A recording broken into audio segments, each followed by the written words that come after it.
Tiga santet dibalas santet Satarang. Pak Kusno datang. Matanya terpaku tidak percaya. Ada duka dan kemarahan yang bercampur menjadi satu. Tubuhnya pun langsung menggigil menahan amarah dan duka. Tangannya mengepal, giginya gemeretak. Keringat dingin mulai mengucur membasahi tubuhnya. Pak Kusno memejamkan mata beberapa saat, berusaha menghirup udara sebanyak-banyaknya, namun dadanya masih terasa sesak, seolah-olah oksigen di bumi ini tak cukup lagi untuknya. Gemetar, bibirnya refleks berucap, "Lagi-lagi, Satarang." Tubuh Pak Kusno terhuyung, tangannya memegangi dadanya yang terasa semakin sesak. Salah satu warga yang menyadari jika tubuh Pak Kusno hampir limbung buru-buru menopang tubuhnya. "Apa Ki Kusno baik-baik saja?" Ya, saya baik-baik saja." Laki-laki yang menopang tubuh Pak Kusno pun lalu membimbingnya untuk duduk. Sola dan Bahra pun dilarikan ke rumah sakit. Namun sayang, Bahra harus tewas sebelum sampai ke rumah sakit. Tapi Sola masih bernafas hingga sampai di rumah sakit. Dokter pun lalu melakukan operasi dan berusaha mengeluarkan isi perutnya. Perut Sola kala itu berisi tanah, air comberan dan juga dedaunan kering. Beruntung dia dibawa ke sini tepat waktu.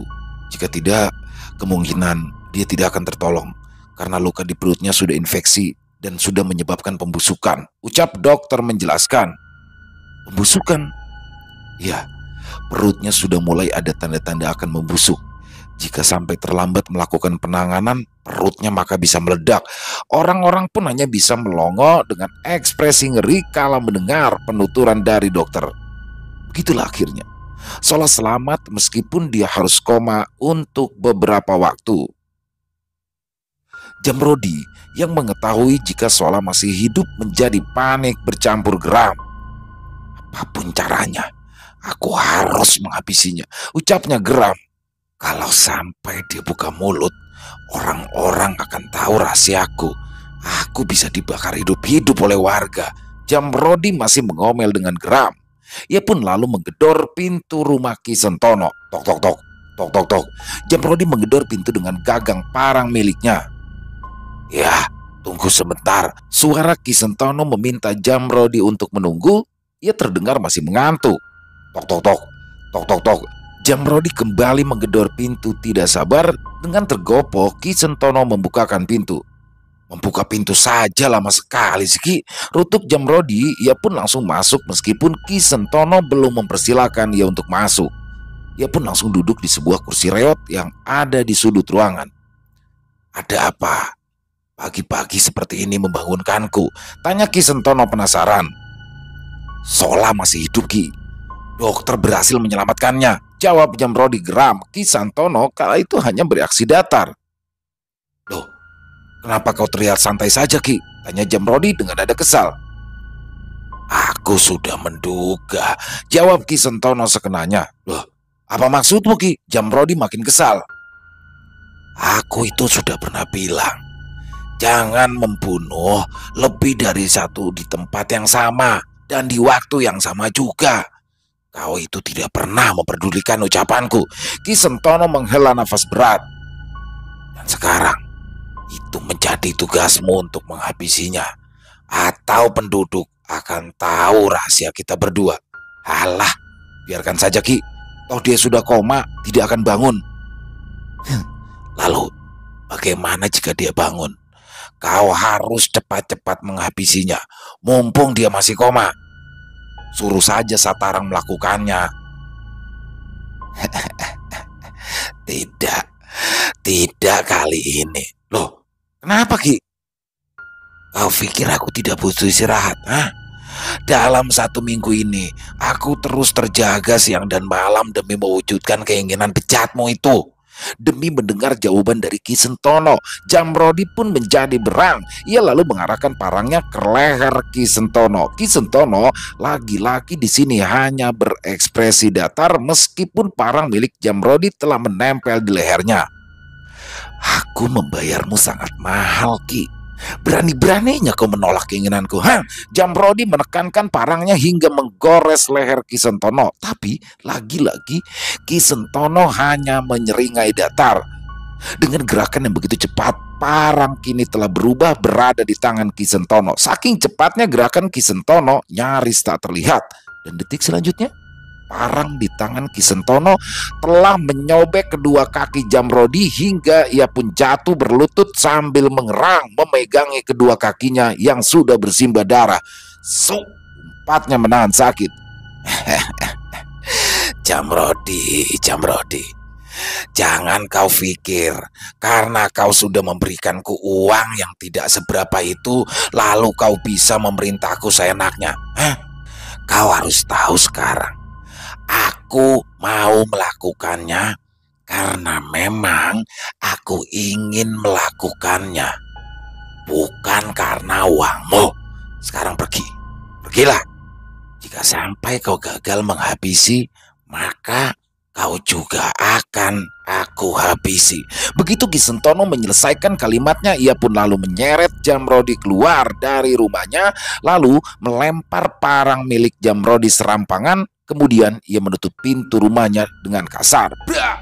Jamrodi mengepalkan kedua tangannya, menahan sakit hati dan juga sakit di kakinya. Darah masih mengucur dari kedua kakinya yang terluka, tapi bibirnya tidak berani berucap apapun. Sesaat kemudian, Jamrodi lalu melepas bajunya. Dirobeknya bajunya itu menjadi dua, lalu dipakainya untuk membalut kedua kakinya yang terluka.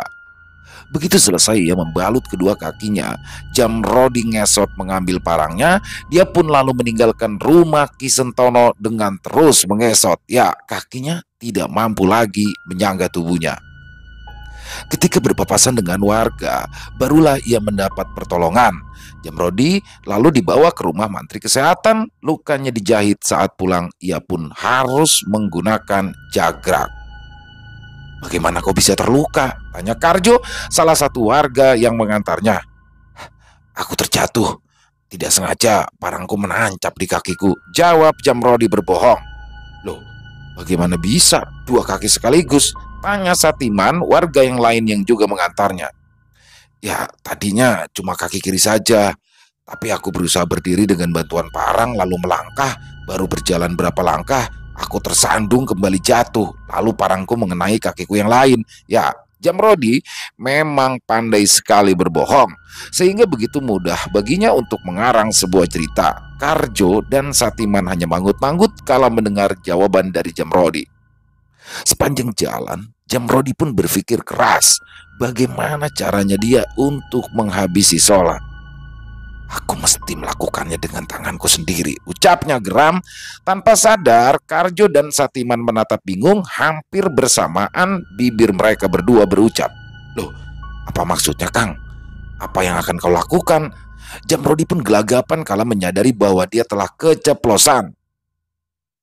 Hahaha. Jamrodi lalu menutupinya semua itu dengan tertawa terbahak-bahak. Aku hanya kepikiran hewan piaraanku saja. Kau ini ada-ada aja, timpal Karjo. Masih sakit kok mikirin hewan piaraan.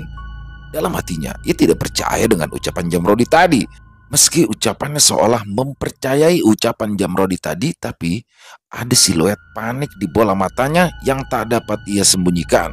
Sementara Satiman nampak diam saja, tatapannya pun sulit untuk diartikan. Meskipun ia juga tersenyum, tapi ada siluet ngeri yang berusaha dia tutupi dengan senyumnya itu. Mereka pun langsung pulang begitu saja. Jamrodi lalu masuk rumah, keduanya pun masih membahas tentang mereka berdua pun langsung pulang begitu Jamrodi masuk ke dalam rumah. Keduanya masih coba membahas tentang Jamrodi saat mereka meninggalkan halaman rumah Jamrodi. Apa ya, Kang? Maksud dari Jamrodi tadi? Tanya Karjo. Aduh, aku juga nggak tahu.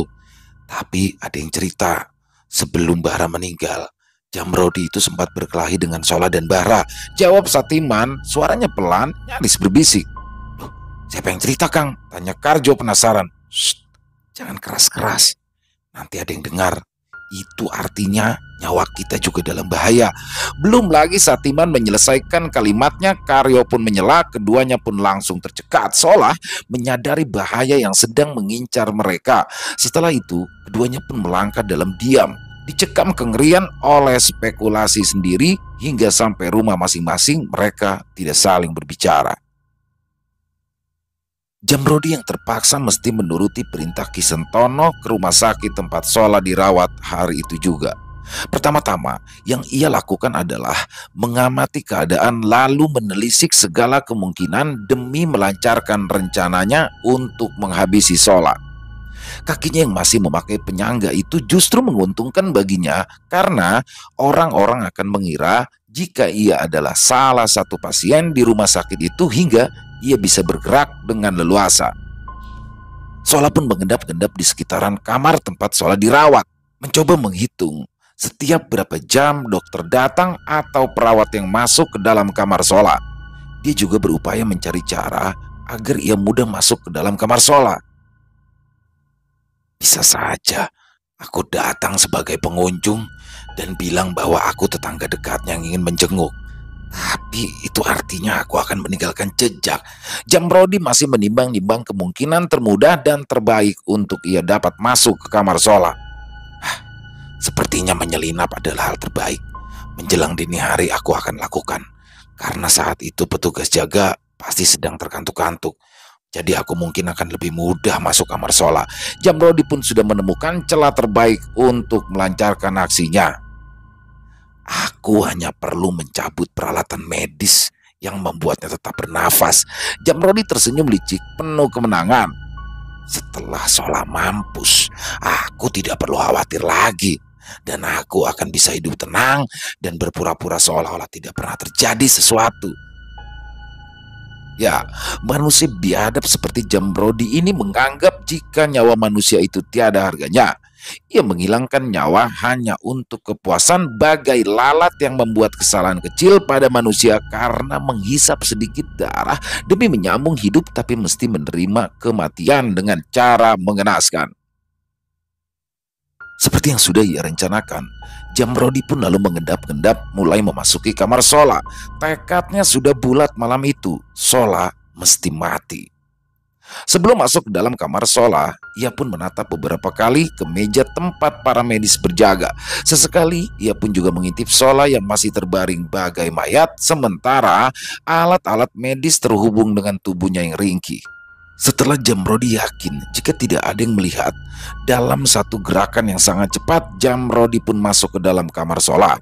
Mata Jamrodi melotot hingga hampir keluar saat ia masuk ke dalam kamar Sola. Sinar matanya menyiratkan kekecewaan bercampur panik. Bagaimana tidak? Ternyata Sola tidak ada di tempat tidurnya. Bagaimana mungkin? Baru beberapa menit yang lalu dia ada di sini. Batinnya panik. Kapan dia dikeluarkan dari sini? Kalau benar dia dikeluarkan dari kamarnya, bagaimana mungkin aku tidak melihatnya? Sementara aku tidak melihat seorang pun yang melintas. Jamrodi makin panik. Dia pun kembali menyelinap keluar. Ya, panik. Ia pun segera mencari Sola hampir di setiap sudut ruangan rumah sakit. Ia mengitari hampir seluruh rumah sakit namun nihil. Akhirnya ia pun memutuskan untuk mencari di luar rumah sakit, tapi ia tidak dapat menemukannya. Sola menghilang tanpa jejak. Kita kembali di hari di mana Sola dibawa ke rumah sakit. Setelah dokter membedah perutnya, sesungguhnya Sola langsung siuman begitu ia keluar dari ruang operasi. Namun, ia meminta dokter untuk merahasiakan hal ini dengan alasan keselamatannya. Sola pun juga meminta kepada dokter untuk menyampaikan kepada semua orang termasuk kepada orang tuanya jika ia mengalami koma. Sebetulnya dokter mengusulkan untuk membuat pasien fiktif lalu memindahkan Sola ke rumah sakit lain dengan nama orang lain. Namun Sola di sini menolak karena ingin tahu siapa pelaku pembunuhan yang telah menewaskan Bahra, Komari, dan Sari, pun orang yang telah mencelakainya. Orang yang ingin menghabisi saya pasti akan segera datang untuk menyelesaikan pekerjaannya yang tertunda. Begitu tahu saya masih hidup, ucap Sola memberikan alasan kepada dokter. Selain itu, jika sang pembunuh datang lalu menghabisi pasien fiktif, berarti akan jatuh korban lagi secara sia-sia. Ya, tapi nyawa Anda dalam bahaya besar, ucap dokter memperingatkan. Anda benar, dokter. Namun saya juga harus bisa mengungkap siapa yang telah menghabisi nyawa Bara, Komari, dan juga Sari. Apa Anda yakin? Tanya sang dokter. Saya yakin, dok. Buat apa hidup jika selamanya dihantui rasa bersalah karena tidak dapat mengungkap rahasia kematian para sahabat saya? Mereka semua sudah seperti saudara saya, dok. Seolah menjelaskan panjang lebar, ada nada keputusasaan dalam suaranya itu. Sementara seseorang yang tadi ada di kebun dan mengawasi Sola dan juga Bara dari arah yang tidak terlihat, kini juga berada di luar kamar ruangan tempat dokter dan Sola bercakap-cakap. Ia pun nampak tersenyum. Sudah kuduga, ya memang orang yang kucari, ucapnya lirih, seolah sedang berbicara dengan dirinya sendiri. Ketihe wangi banget, imbunya lagi. Entah apa yang ia maksud dengan mengatakan darahnya sangat harum. Sejak hari itu, ia pun terus mengawasi Sola. Ia selalu mengikuti setiap perkembangannya. Di hari H, di mana Jamrodi mengendap-endap ke rumah sakit hendak membunuh Sola, ia pun menyelinap masuk ke dalam kamar Sola, memakai masker, bertopi. Topinya hampir menutupi seluruh wajahnya hingga Sola sulit untuk melihat wajahnya. Siapa kau? Ucap Sola ketakutan. Ia lalu duduk tapi dicegah oleh orang tersebut. Tenang, aku tidak berniat jahat. Aku masuk ke sini hanya untuk memperingatkanmu bahwa Jamrodi ada di sini dan aku yakin dia ke sini untuk menghabisimu. Sambil berbicara, tangannya meletakkan sesuatu di bawah tempat tidur Sola. Setelah itu, ia pun langsung pergi begitu menyelesaikan kalimatnya. Senyumnya tampak mengembang, bibirnya masih komat kami tak jelas. Kalimat terakhir yang terdengar jelas adalah, demi Tora bakal sondulit. Setan yora bakal doyan. Sola melongo menatap punggungnya. Setelah orang itu pergi, dia lalu memutar otak. Bagaimana caranya aku bisa lolos dari tempat ini tanpa ketahuan Jamrodi? Otaknya berpikir keras, belum lagi Sola menemukan jalan keluar. Matanya melotot tidak percaya saat ia menyaksikan Jamrodi tampak mengintip dari balik kaca pintu. Sola pun langsung membeku, berusaha untuk tidak bergerak. Dia benar-benar takut ketahuan Jamrodi. Ya, ia takut Jamrodi tahu bahwa dia tidak sedang dalam keadaan koma. Tuhan tolong, selamatkan aku dari manusia biadab seperti Jamrodi. Keluhnya putus asa, matanya tak berkedip mengawasi pintu. Detak jantungnya tak beraturan. Nyalinya memang telah terkikis habis oleh semua peristiwa tragis yang menimpanya akhir-akhir ini. Pertama, kematian tragis yang dialami Komari, lalu Sari, dan terakhir adalah Bahra. Bahkan nyawanya sendiri hampir terenggut. Apalagi saat secara langsung ia berhadapan dengan Satarang yang telah merobek perutnya dan membuatnya hampir kehilangan nyawa. Beruntung ibunya datang tepat waktu, jika tidak maka nasibnya akan sama seperti Bahra. Keringat dingin telah membasahi tubuhnya, darahnya berdesir hebat, jantungnya kembali terpacu tiap kali ia melihat Jamrodi mengintip dari kaca pintu. Ia tercekat, dadanya terasa sesak dan tidak mampu bergerak, seolah semua energinya telah terkuras habis oleh kehadiran Jamrodi. Sekuat tenaga, ia berusaha menenangkan diri dengan cara menghirup udara sebanyak-banyaknya lalu dihempaskannya perlahan. Dan pada saat itulah para perawat pun datang bersama dokter jaga berusaha untuk menenangkan Sola. Di ruangan Sola memang telah dipasang alarm otomatis yang terhubung dengan ruang dokter jaga dan juga perawat. Juga ada CCTV. Tenang Pak, tenang. Dokter pun berusaha menenangkan Sola, tapi tubuh Sola malah kejang. Tangannya menunjuk-nunjuk ke arah pintu. Detak jantungnya tak beraturan, tekanan darahnya juga tinggi. Sepertinya pasien ketakutan dok, ujar salah seorang perawat.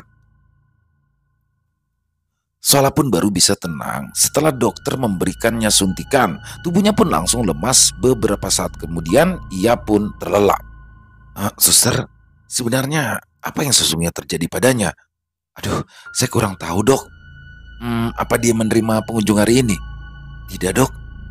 Mungkin traumanya muncul kembali dan apa yang telah dialaminya itu muncul kembali dalam ingatannya. Tangannya terus menunjuk ke arah pintu meski ia tidak berbicara. Mungkin dia melihat seseorang yang sangat dikenal. Iya, iya, iya. Bisa jadi. Dokter menghela nafas berat, terus memandangi Sola yang terbaring tidak berdaya. Apa ada seseorang yang mondar-mandir di sekitaran kamarnya? Tanya dokter kemudian. Wah, banyak sekali pengunjung hari ini dok di bangsal kita. Jadi tidak terlalu memperhatikan. Oke baik, tolong pasien ini lebih diperhatikan ya. Siap dok. Dokter pun lalu meninggalkan ruangan Sola dengan diikuti perawat. Perawat berbelok ke ruang jaga sedangkan sang dokter menuju ruangannya. Seseorang bermasker dan bertopi yang tadi masuk ke kamar Sola mengikuti sang dokter hingga ke ruangannya. Siapa Anda? Tanya dokter terkejut. Bagaimana bisa masuk ke sini? Kejarnya. Orang yang ditanya pun langsung membuka topi dan melepaskan maskernya. Tampak wajah Ayu muncul di balik topi, rambut panjangnya kini tergerai dengan indah. Waryanti, refleks sang dokter berucap sebuah nama. Bagaimana?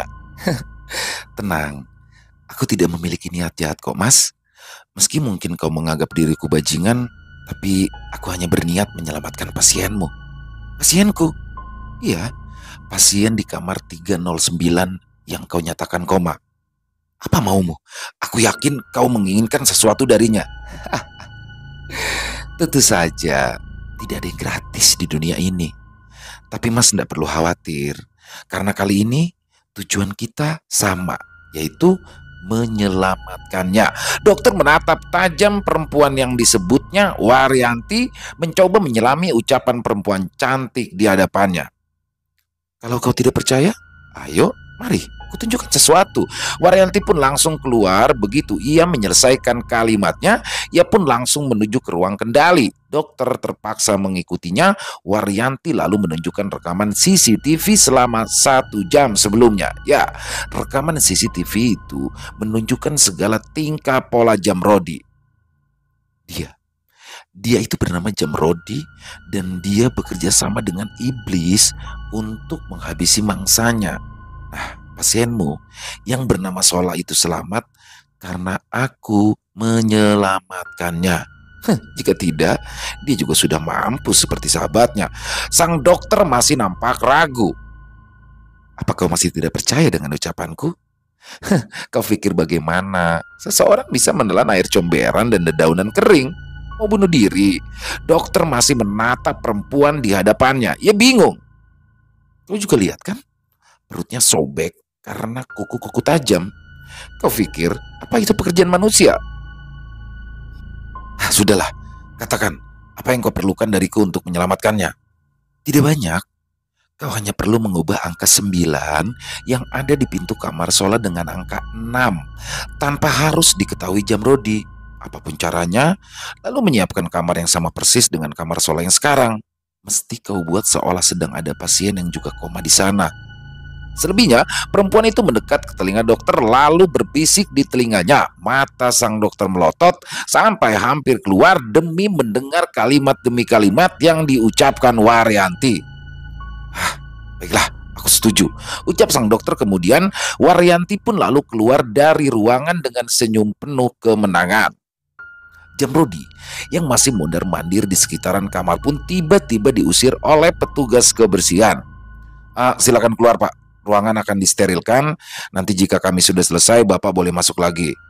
Bapak ini keluarga pasien yang sedang koma itu kan? Ucap petugas kebersihan ramah. Jamrodi meskipun menggerutu di dalam hatinya hanya bisa menurut. Ia pun lalu ngeloyor keluar dari bangsal rumah sakit tanpa berucap sepatah kata pun. Seseorang dari tempat tak terlihat mengawasi setiap gerak-gerik Jamrodi, sementara di depan kamar Sola seseorang telah mencopot angka 9 dan menggantinya dengan angka 6.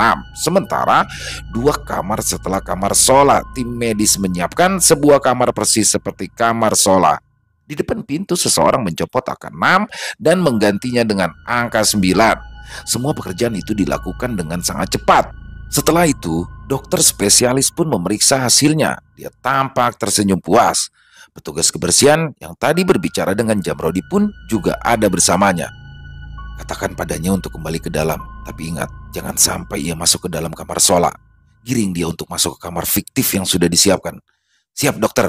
Petugas kebersihan menemui Jamrodi yang masih mondar-mandir di luar bangsal, menyampaikan bahwa sterilisasi telah selesai. Beberapa saat kemudian, Jamrodi nampak kebingungan di depan kamar Sola. Seorang perawat mendekat. Maaf, Bapak mencari kamar berapa? Cari kamar 309, suster. Oh, kamar 309 ada di sebelah sana, Pak. 2 pintu lagi. Jamrodi tampak bingung sebentar, tapi tak urung ia berjalan ke arah yang ditunjuk perawat. Perawat itu memperhatikan Jamrodi tak berkedip. Ada kengerian di bola matanya saat Jamrodi menoleh padanya. Ia pun pura-pura tidak melihat Jamrodi. Jamrodi pun langsung masuk ke dalam kamar tersebut, sementara sebuah tempat tidur sedang didorong tim medis keluar dari kamar Sola. Mereka bergerak tenang keluar bangsal, lalu keluar pintu rumah sakit. Di depan pintu sebuah ambulans pun sudah menunggu. Waryanti dengan berpakaian perawat menunggu di depan pintu ambulans. Begitu tempat tidur didorong masuk, Waryanti lalu ikut masuk. Sedetik kemudian, mobil ambulans itu meninggalkan tempat dengan kecepatan tinggi. Derit rem terdengar melengking saat mobil itu melewati tikungan sebelum masuk ke jalan utama. 1 tahun kemudian. Permisi Pak, ucap seorang pemuda dengan gaya klasik, unik, nyentrik yang pasti tetap menarik. Bernama Sola. Wajahnya lugu, tampak bodoh tetapi pintar dan juga banyak akal, melewati sekumpulan orang yang sedang melakukan ritual di pinggiran desa Wu. Ki Hadi, Bowo, Medi, Didi, Ferry, Indri, Lina, Linda, Manda, dan Lita. Mereka adalah sebagian masyarakat desa Wu yang sedang bergerombol membentuk lingkaran. Seseorang yang duduk bersila di tengah-tengah lingkaran berucap, "Ini bocah songong banget ya. Main lewat-lewat saja," tegas Ki Hadi. Merasa sudah bilang permisi, Sola pun terus saja berjalan tanpa menghiraukan ucapan dari Ki Hadi. "Hei, Cak Semprul, berhenti!" teriak orang yang agak besar badannya dengan nada yang tinggi. Sola pun sama sekali tidak menghiraukan teriakan itu. Ia terus saja berjalan ke sebuah rumah, yaitu rumah Pak Agus Kambing yang ia tuju untuk menemui perawatnya yang bernama Waryanti. "Assalamualaikum. Assalamualaikum, permisi," teriak Sola. "Waalaikumsalam, masuk saja Kak, mbaknya lagi mandi," teriak Waryanti. Ya, Waryanti janda anak 2, tapi kedua anaknya ikut bapaknya atau mantan suaminya di luar kota. Dan Waryanti kini tinggal di rumah Pak Agus Kambing. Panggilan Agus Kambing diberikan karena dahulunya Pak Agus terkenal di desa Wu dengan santetnya yang sangat melegenda. Dan setiap ritual selalu memakai media kambing sebagai penghantar ritualnya. Setelah Pak Agus tidak lagi menjadi dukun santet, ia pun lalu memilih untuk menjadi marbot masjid dan tinggal di masjid. Rumahnya pun diberikan kepada Waryanti yang memang seorang janda. Pak Agus sendiri adalah duda karena setelah kematian istrinya, Pak Agus bertobat. Ia tidak lagi menggunakan ilmu santet karena tidak ingin membahayakan orang lain. Tidak ingin ada korban lagi dari keluarganya, ia pun mengabdikan dirinya menjadi marbot masjid. Kembali kepada Sola, Sola pun tidak mau masuk ke dalam rumah sebab adab adalah seni tatanan ilmu dalam kehidupan. Sola hanya duduk di sebuah kursi yang berada di teras rumah sambil memandangi kebun kosong yang ditumbuhi pohon pisang.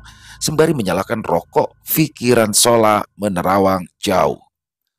Seandainya aku tidak ditolong oleh Mbak Waryanti, aku pasti tidak akan selamat dari kekejaman Jamrodi, batinnya.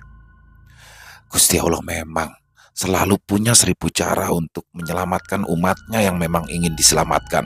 Batinnya perih jika ia mengingat kejadian itu, sekaligus geram saat ingatannya kembali kepada Jamrodi. Samar terlihat di antara 2 gedebong pisang berdiri sosok hijau besar seolah sedang mengawasinya. Matanya merah melotot tanda tidak suka dengan kehadiran Sola, apalagi saat mereka sadar jika Sola sedang memperhatikan mereka juga. "Apa kamu lihat-lihat?" ucap salah satu dari mereka sinis.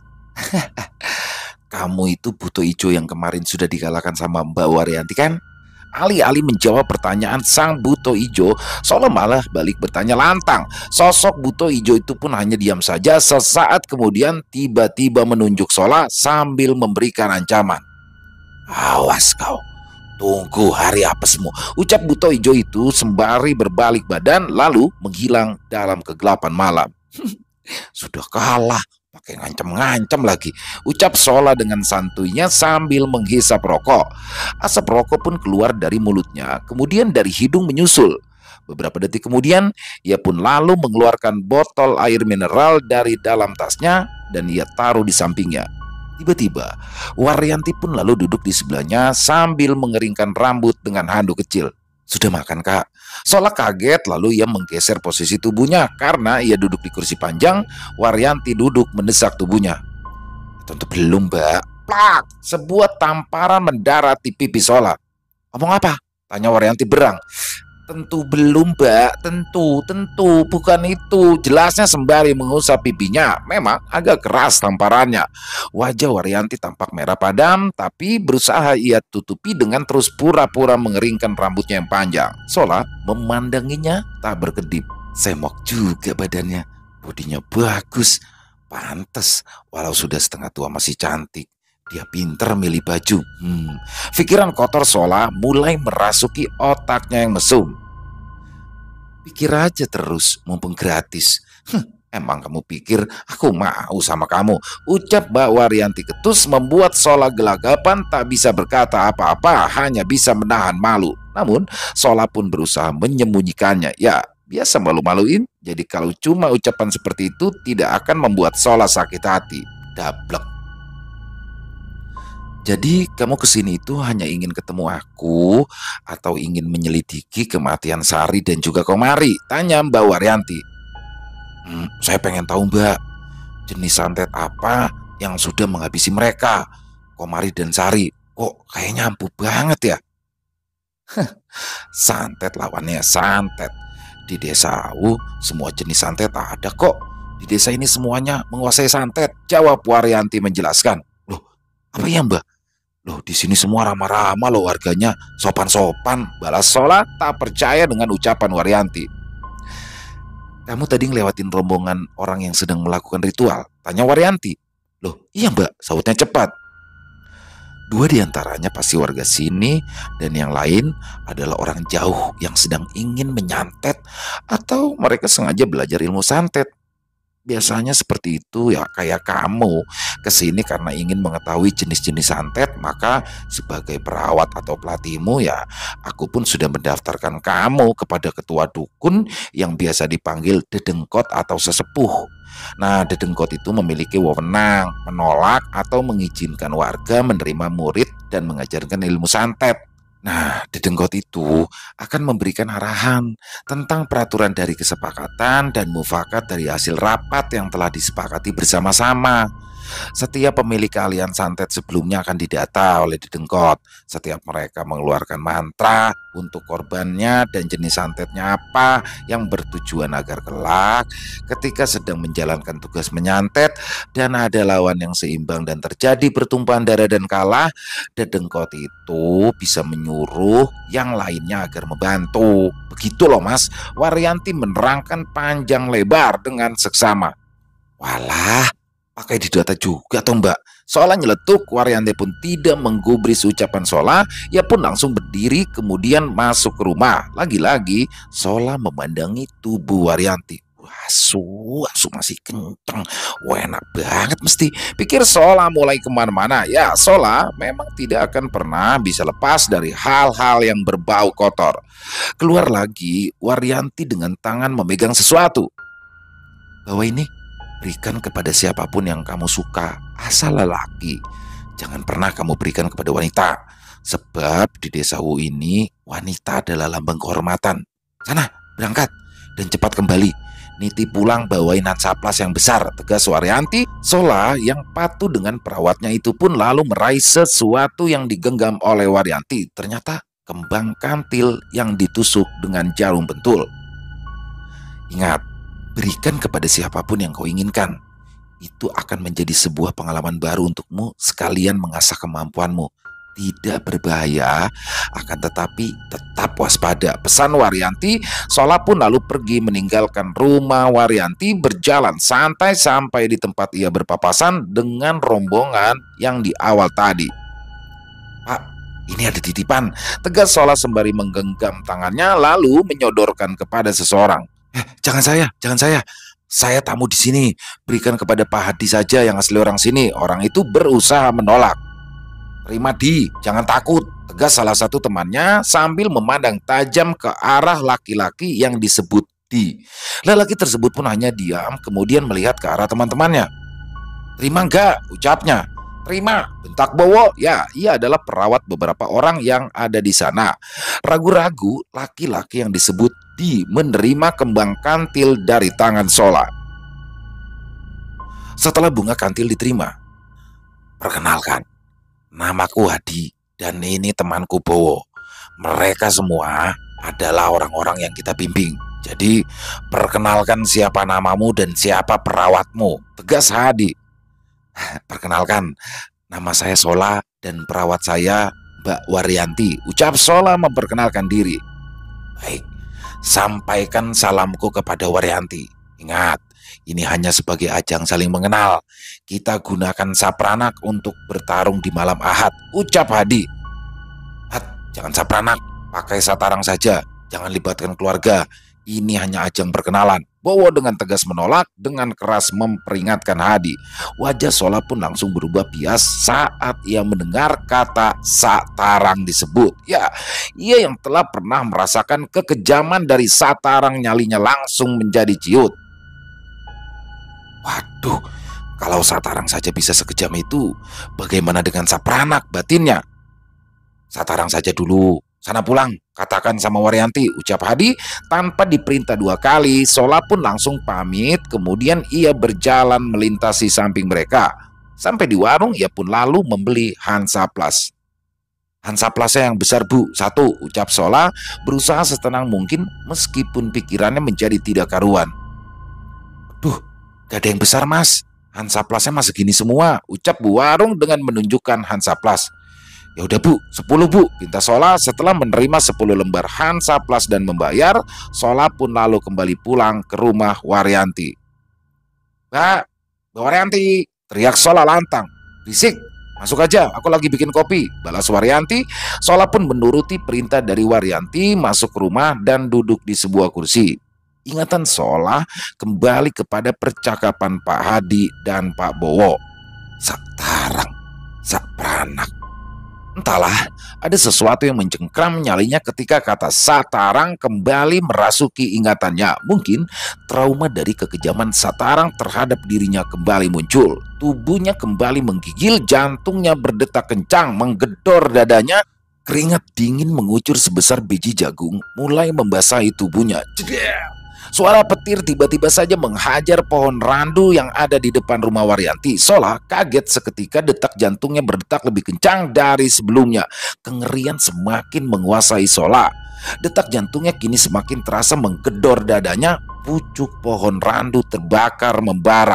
Api membesar tiba-tiba melayang, lama-kelamaan membentuk sesosok manusia tinggi besar berbalut kain putih dengan embel-embel di kedua pundaknya. Melingkar kain hitam dari bahu ke pinggang. Sebagian kepalanya terbalut kain putih hingga terlihat hanya sebelah mata saja.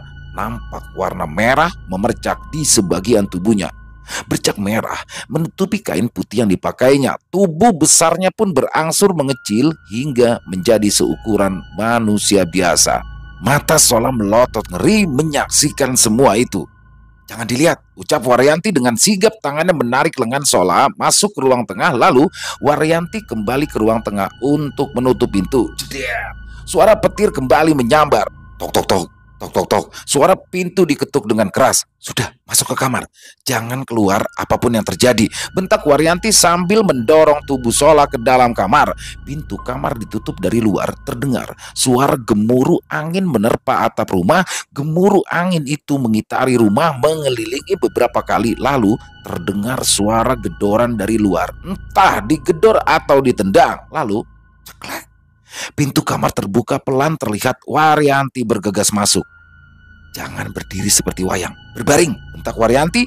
Tatapannya mengintimidasi, memberikan perintah. Sola seperti kerbau yang dicocok hidungnya langsung terbaring di ranjang beralaskan kasur kapuk. Sret, sret. Suara pakaian dilepas. Ya, Waryanti melepaskan pakaiannya. Cepat lakukan, ucap Waryanti. Ia pun langsung terlentang dengan kedua kaki diangkat, kedua pahanya sedikit terbuka. Tubuhnya kini sudah polos tanpa sehelai benang apapun. Maksudnya apa toh mbak? Tanya Sola. Ia yang tadi dicekam ketakutan kini mendadak menjadi linglung, terintimidasi dengan segala kekacauan yang datang tiba-tiba. Ditambah otaknya yang kini tak mampu mencerna kelakuan Waryanti yang sinting sekaligus ganjil. Keluarkan gagak biru dari tubuhku, cepat, bentak Waryanti kasar. Sola masih nampak linglung berusaha mencerna perintah dari Waryanti. Ayo lakukan cepat. Waryanti kembali membentak. Ia lalu membuka pahanya semakin lebar. Ya, ternyata Waryanti harus, mohon maaf, bersetubuh untuk menggunakan ilmunya. Pernah dengar, ketika seorang guru ingin menurunkan ilmu kepada muridnya, maka ia akan menurunkan semuanya dengan imbalan kematian. Ia mati setelah menurunkannya. Dan cara menurunkan ilmunya dengan bersetubuh dengan muridnya ini hampir mirip. Ada juga supaya dapat ilmu dari gurunya, seorang murid harus mengisap busa yang keluar dari mulut gurunya pas di hari meninggal dunianya. Murid yang tanggap maka ia akan menjilat atau menyedot busa itu supaya masuk ke dalam tubuhnya. Maka secara alami ilmu sang guru itu akan pindah kepadanya. Ini banyak terjadi di antara guru dan murid. Begitu pula dengan Waryanti. Ia menguasai ilmunya, mempunyai kunci tersendiri untuk melepas atau membangkitkan ilmunya dari dalam persembunyiannya. Waduh mbak, mana bisa begini? Aku nggak bisa langsung gini loh mbak, tegas Sola. Lah kelamaan, waktunya ndak cukup. Satarang keburu ngamuk, tegas Waryanti sembari bangkit lalu menghampiri Sola yang saat itu sudah duduk tampak bingung menyaksikan ulah konyol dari Waryanti. Tok tok tok, tok tok tok. Suara gedoran di pintu kembali terdengar. Sudah, ayo lakukan, ucap Waryanti panik sembari kembali mengambil posisinya. Berubah posisi mbak, seloroh Sola. Asu malah ngelunjak. Cepat, bentak Waryanti. Kemudian ia menarik tubuh Sola agar semakin mendekat. Di luar, suara gemuruh masih riuh. Angin mengamuk seolah tidak menerima Waryanti untuk melepaskan penghuni ilmu dari raganya. Mbak, sudahlah mbak, kita nyerah saja. Aku nggak jadi dukun santet juga nggak apa-apa mbak. Mungkin memang Tuhan tidak menghendaki aku mempelajari cara menyantet, ucap Sola menyerah. Ya, ini memang hal paling sinting yang pernah terjadi dalam hidupnya. Dia masih belum percaya bahwa ritualnya meski dengan berhubungan. Kamu itu loh, tinggal itu aja, susah. Sola tidak berani menyentuh apapun dari tubuh perawatnya atau pelatihnya Waryanti. Canggung, malu bercampur menjadi satu. Tok tok tok, tok tok tok. Suara gedoran di pintu kembali terdengar. Sudah yo, ucap Waryanti panik sembari kembali mengambil posisi telentang. Sola masih terpaku, bingung. Akhirnya Waryanti di sini mengambil inisiatif. Ia lalu menarik tubuh Sola. Tayal, tubuh Sola pun menubruk tubuh Waryanti dan dalam satu gerakan yang sangat cepat, Waryanti membanting tubuh Sola. Sola merintih kesakitan. Waryanti tidak memperdulikan Sola yang merintih kesakitan. Ia pun langsung melakukannya dengan kasar. Maka terjadilah.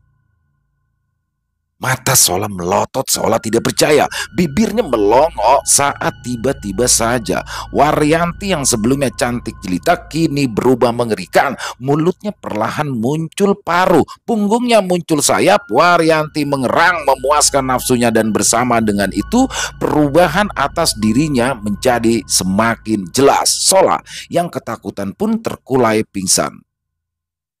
Keesokan harinya, saat Sola terbangun, Waryanti pun sudah tidak ada di kamar itu. Tubuh Sola terasa remuk redam, ada bekas biru-biru kehitaman hampir di sekujur tubuhnya. Ia berusaha bangkit, meski masih terasa lemah, tubuhnya setengah telanjang. Ia mencari pakaiannya tapi tak ada satupun yang utuh, pakaiannya sudah koyak semua.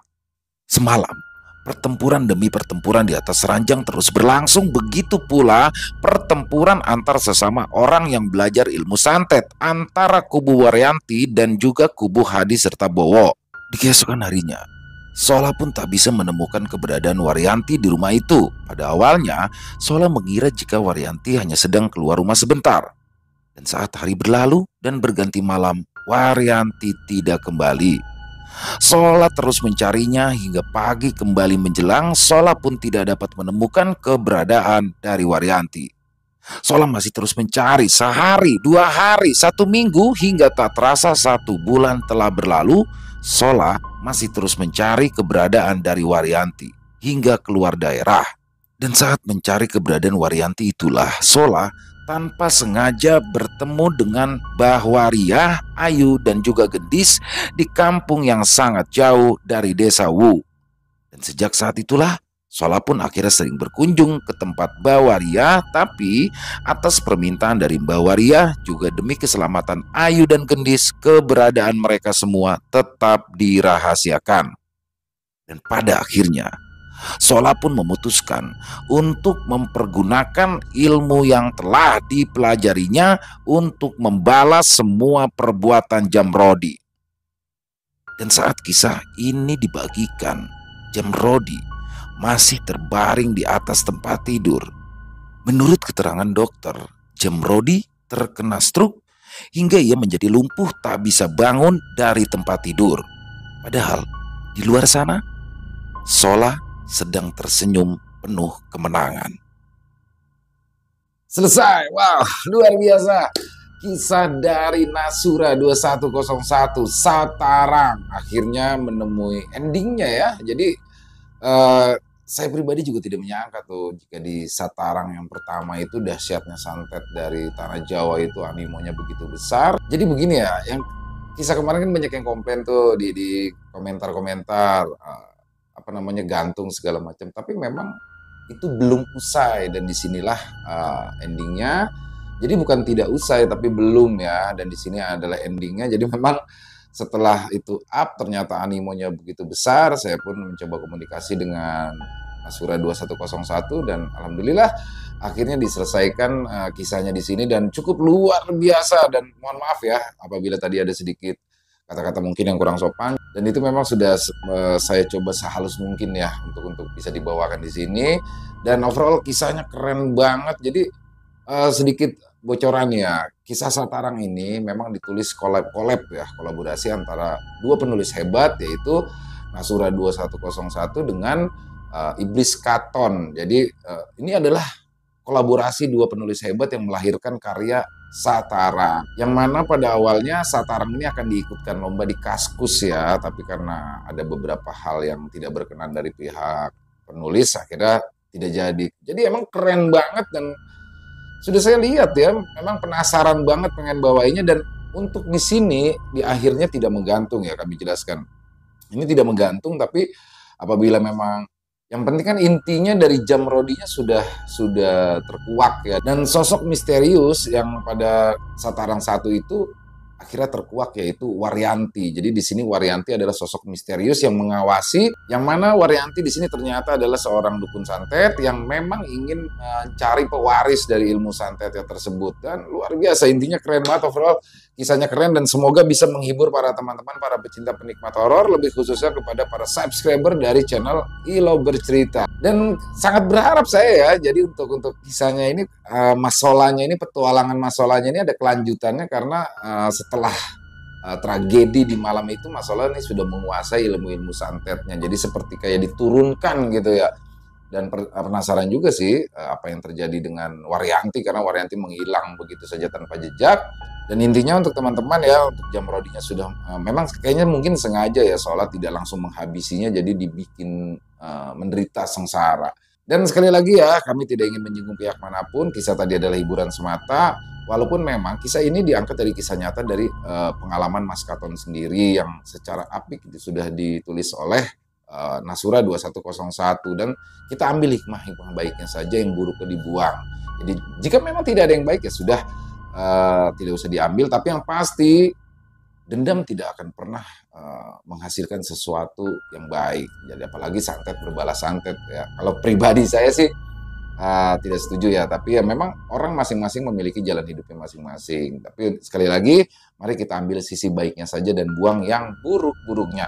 Dan kami mengucapkan banyak terima kasih kepada seluruh teman-teman yang sudah selalu setia di channel kami, yang sudah selalu support kami. Karena kehadiran teman-temanlah kami selalu bersemangat untuk berkarya di setiap harinya. Dan buat yang punya komentar lain silakan bisa ditulis di kolom komentar, ataupun hanya sekedar saling menyapa silakan, insya Allah kami akan membalasnya satu persatu. Buat yang suka dengan videonya bisa diklik tombol jempolnya, tombol like-nya, dan boleh juga dong di-share videonya, link videonya ya ke teman-temannya yang lain agar juga ikut terhibur. Dan buat yang belum subscribe, yuk diklik tombol merah subscribe-nya, jangan lupa lonceng notifikasinya dinyalakan agar teman-teman selalu mendapatkan notifikasi dari konten-konten yang akan kami upload selanjutnya.